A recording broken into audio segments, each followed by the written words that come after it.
Have you ever felt annoyed by someone only to realize later that you're guilty of the exact same thing? That surge of irritation when someone interrupts you, then the uncomfortable realization you do this in meetings too. This isn't random. It's what psychologist Carl Jung called projection, one of the sneaky ways your shadow self influences your life. Remember the last time you snapped at someone unexpectedly? Your conscious mind is hiding an entire personality from you, traits, desires, and abilities you've rejected throughout your life.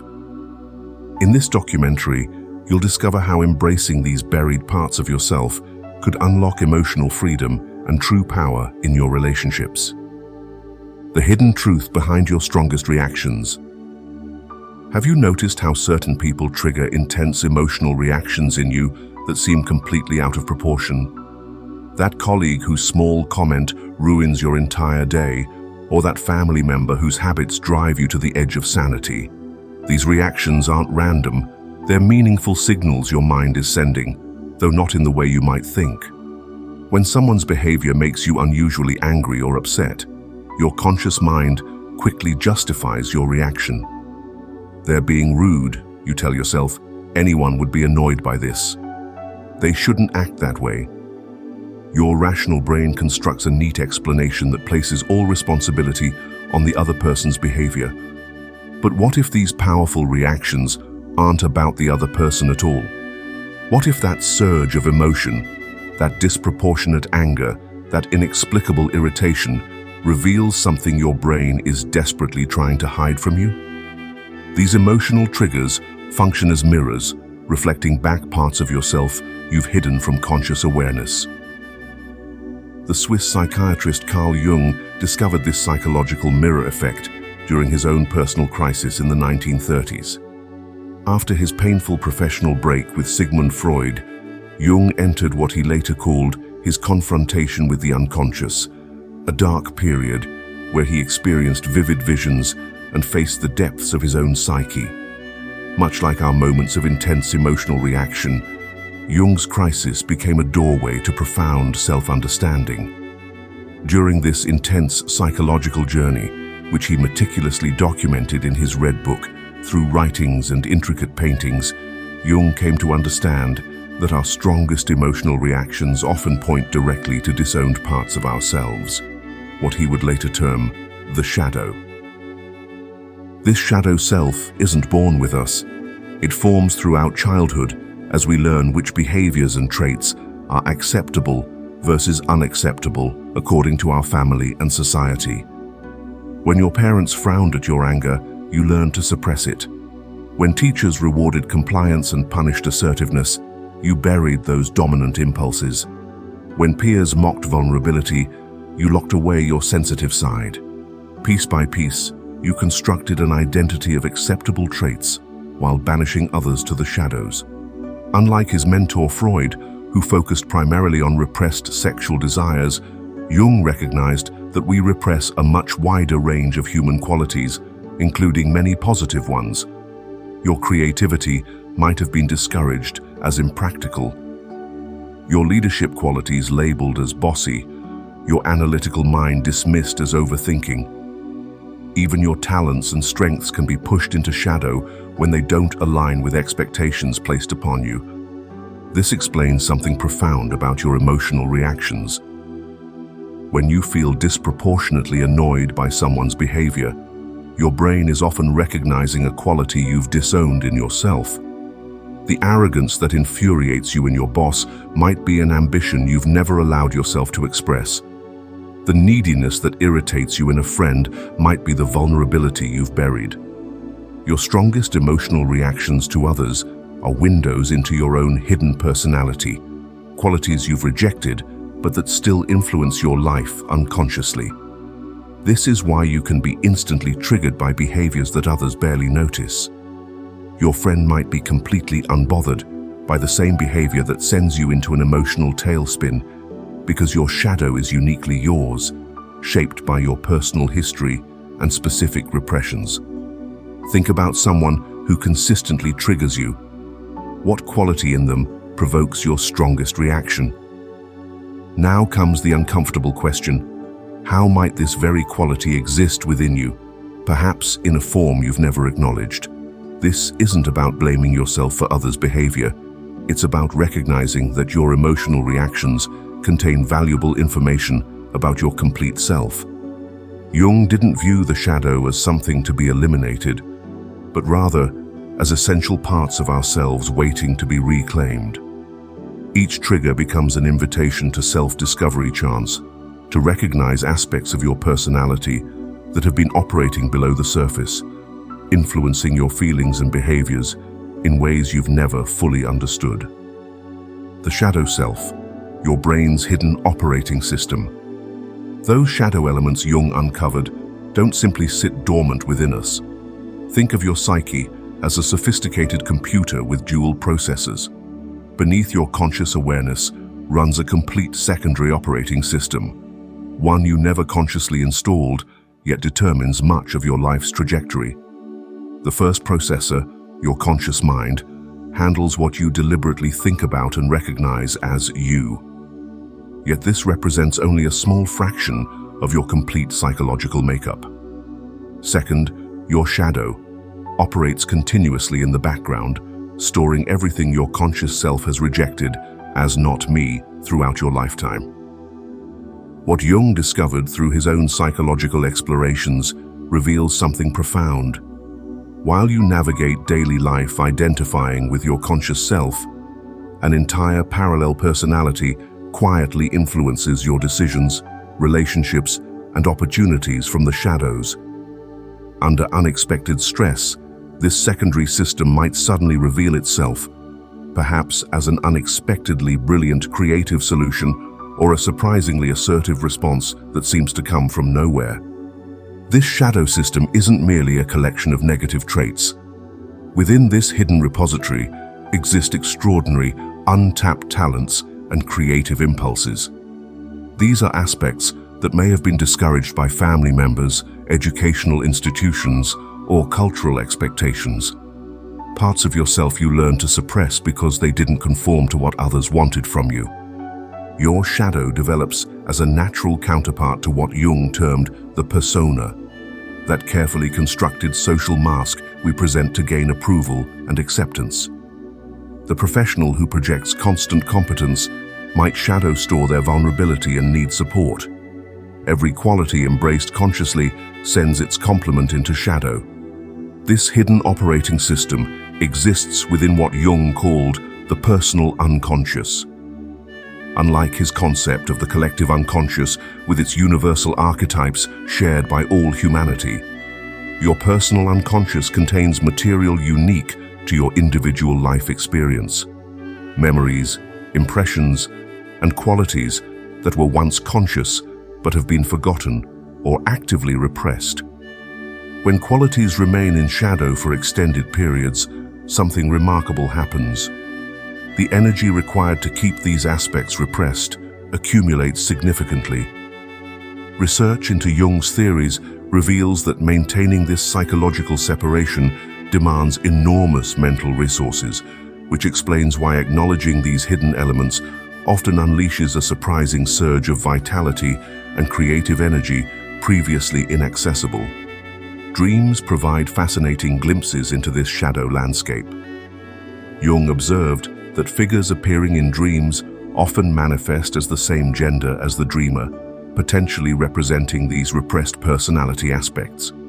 These dream characters sometimes behave in ways entirely contrary to your waking personality, displaying assertiveness if you're typically accommodating, or vulnerability if you present as perpetually strong. The longer these shadow elements remain unacknowledged, the more powerful their influence becomes. This profound dynamic inspired Jung's famous observation: until you make the unconscious conscious, it will direct your life, and you will call it fate. What appears as external bad luck might be your shadow orchestrating situations that force engagement with these disowned aspects of yourself.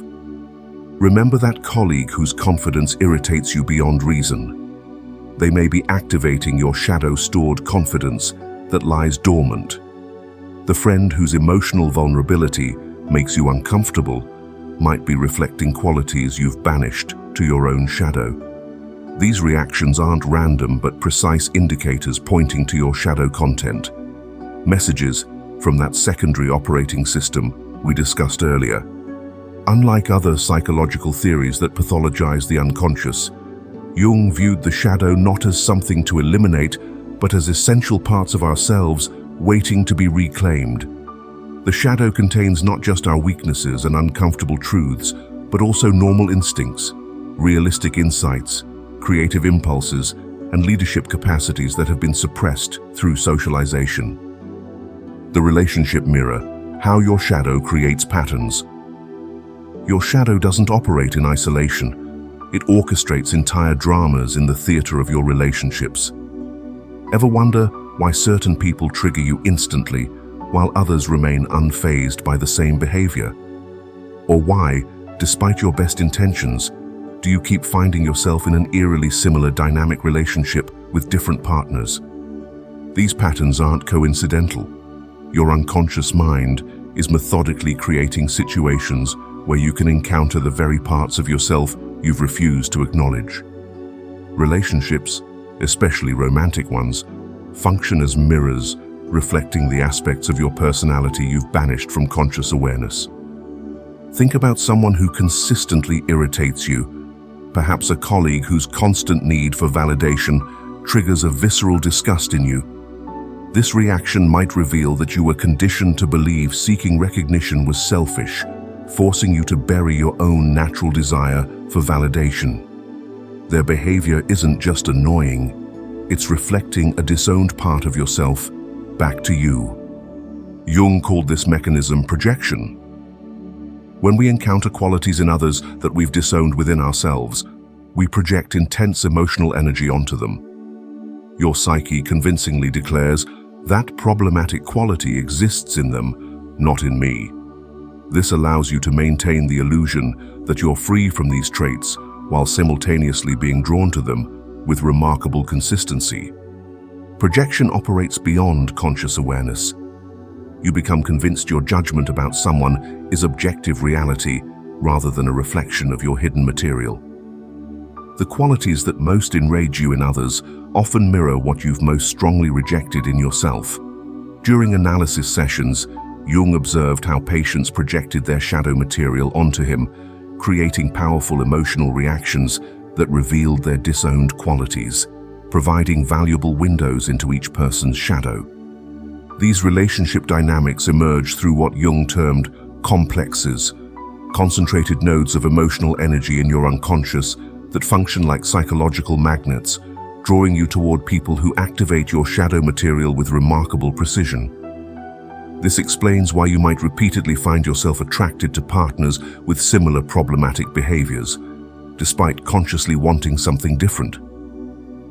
Consider the person who consciously desires a reliable partner, but repeatedly falls for emotionally unavailable types. Their shadow may contain disowned qualities of independence or emotional withholding that they're unconsciously seeking to reconnect with. The shadow orchestrates these encounters not as punishment, but as opportunities for wholeness. As we recognize these patterns, our relationship dynamics transform from frustrating cycles into opportunities for profound inner growth. Each difficult relationship offers a chance to recognize and reclaim parts of yourself that have been living in the dark, which explains why logical relationship advice often fails to break emotional patterns. No amount of rational understanding can overcome these unconscious forces because they operate beyond the reach of your thinking mind. The true power comes in recognizing that your recurring relationship patterns are internal projections made externally. When you judge someone harshly for being too aggressive, you're often encountering your own repressed assertiveness that never found healthy expression. This doesn't mean tolerating harmful behavior. It means developing discernment between genuine external threats and your own shadow projections. By withdrawing these projections and claiming them as parts of yourself, you develop more authentic relationships based on reality rather than unconscious fantasy. The dark side of denial, when your shadow takes control. Have you ever found yourself doing or saying something so unlike you that it felt as if someone else had momentarily taken control? Jung discovered that the qualities we most adamantly reject don't simply disappear. They gather strength unconsciously until they erupt with a force that can shatter your carefully constructed self-image in seconds. Your nighttime dreams reveal this hidden reality. During sleep, your shadow emerges through symbolic figures, monsters, demons, dragons, or shadowy characters that match your gender. These dream figures embody the qualities you've deemed unacceptable, now demanding attention through the direct portal dreams provide to your unconscious mind. Your shadow extends beyond dreams into waking life. Those moments when you snap at someone you love, sabotage your own success, or act contrary to your normal personality signal your shadow breaking through denial walls. Jung observed that ignored shadow contents manifest sudden mood shifts, emotional outbursts, or behaviors foreign to your sense of self. You might experience gloomy moods, develop physical symptoms, or find yourself involved in accidents orchestrated by your unconscious mind. The shadow becomes especially powerful during vulnerability. When exhausted, stressed, or intoxicated, your conscious defenses weaken. Jung called these moments shadow possession, when the ego becomes overwhelmed by unconscious contents building pressure beneath the surface. This explains those shocking instances when you act completely out of character, leaving everyone wondering, where did that come from? Ironically, people most vulnerable to shadow eruptions often appear most controlled and morally rigid. Jung noted that individuals maintaining the strictest behavioral standards experience the most dramatic falls. The minister caught in scandal, the anti-corruption politician accepting bribes, the judgmental friend secretly engaging in condemned behaviors. These aren't simple hypocrisy. They demonstrate how a shadow grows stronger in proportion to the force used to repress it. This dynamic operates collectively as well as individually. Jung's observations of pre-World War II Germany revealed how an entire society's repressed aggression could erupt catastrophically on the world stage. The shadow, whether personal or collective, demands expression one way or another.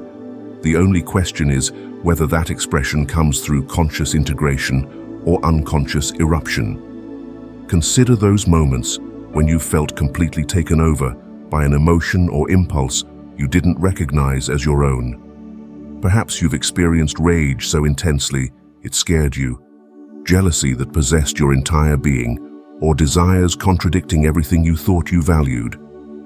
These experiences aren't evidence of weakness or moral failure. They're revealing glimpses of your complete psychological reality, breaking through the artificial boundaries of your constructed, acceptable self.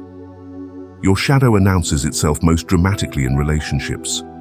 Those times when you've overreacted to someone's minor offense, found yourself inexplicably drawn to someone representing everything you oppose, or sabotaged relationships just as they became meaningful.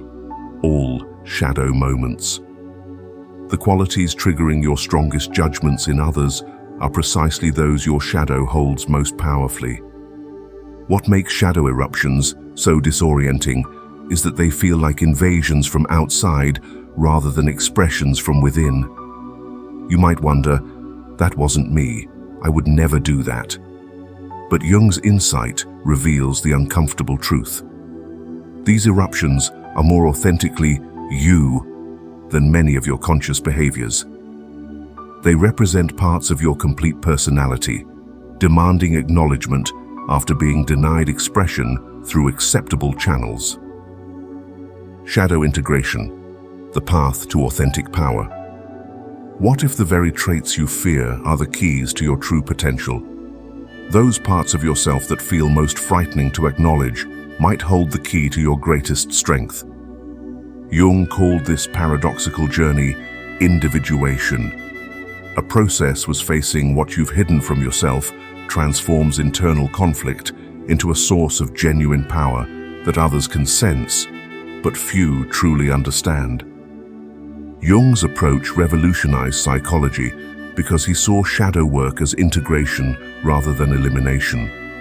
He recognized that bringing disowned aspects into conscious awareness allows them to serve rather than sabotage you. This lifelong process focuses on becoming your authentic self by reconciling the elements of your personality that have been waging war beneath your conscious awareness, like bringing opposing armies to a peace table rather than trying to banish one side entirely. Individuation requires genuine moral effort and practical work. When you begin shadow integration, you're committing to recognize that the dark aspects of your personality exist within you. They're real, present parts of who you are, not theoretical concepts to analyze from a distance. This recognition often triggers difficult emotions: fear when facing your capacity for destruction, disgust when acknowledging impulses you've denied, remorse and guilt before these transforms into something beautiful. Genuine compassion for yourself and others. The transformative power of this work comes from finding healthy expressions for shadow energies. Consider how a critical inner voice that habitually judges others might contain valuable discernment. When integrated, this critical energy becomes wisdom that serves relationships rather than destroys them. Or how selfishness you've rejected might contain the healthy boundary setting you've never allowed yourself to practice. Jung developed several practical approaches for this integration. Dreams reveal shadow content in symbolic form when we're not defending against it. In active imagination, you enter a meditative state to dialogue with different aspects of yourself, creating a bridge between conscious awareness and shadow elements. Creative expression through art, writing, or movement can bypass psychological defenses, allowing shadow material to emerge in ways your conscious mind might otherwise censor. The path begins with intentional self-observation. When you find yourself disproportionately triggered by someone's behavior, pause instead of reacting. Ask yourself, what might this intensity reveal about what I'm not seeing in myself? These moments of triggered intensity are almost always shadow material breaking through. This work requires courage to face uncomfortable questions. Which qualities in others consistently provoke your strongest reactions? How might these same qualities exist within you, waiting for acknowledgement? When do you find yourself declaring, "I would never do that"? And what might this rigid boundary be protecting you from seeing? The psychological benefits are substantial. Enhanced self-awareness develops as previously invisible aspects become visible. Psychological resilience grows as you reclaim energy previously spent maintaining internal divisions. Authenticity emerges naturally when you're no longer performing to keep parts hidden. And emotional regulation improves as you develop relationship with, rather than reaction to triggering material. Modern therapeutic approaches like internal family systems therapy have expanded Jung's principles, offering structured frameworks for engaging with shadow aspects while maintaining his core insight. Healing comes from integration, not elimination, transforming internal civil war into a functioning inner community. When you embrace your shadow, something truly remarkable happens. This integration releases psychological energy that's been trapped in repression. As you turn toward disowned aspects with courage and compassion, they transform from sources of unconscious sabotage into the wellspring of creativity and authentic power. The journey requires genuine moral effort, but the alternative is living at the mercy of unconscious forces. By engaging with these hidden parts, you become more whole, more balanced, and more genuinely yourself, just as we saw with the examples of projection and emotional reactivity earlier. Remember, when someone triggers an intense reaction in you, pause and recognize this gift, a glimpse into your hidden interior. Ask, what might this reveal about parts of myself I've been unwilling to see? This question opens the doorway to an authentic and empowered you, where shadow no longer lurks, but contributes its vital energy to your wholeness. The parts of yourself you fear the most often hold the keys to who you truly are. Your shadow isn't your enemy. It's the missing half of your story. Every trigger, every strong reaction is an invitation to remember what you've forgotten. If this video helped you see yourself more clearly, imagine what's possible when you stop running from the darkness and start walking into it, on purpose. Subscribe for more journeys into the unconscious. Until next time, be brave enough to meet yourself.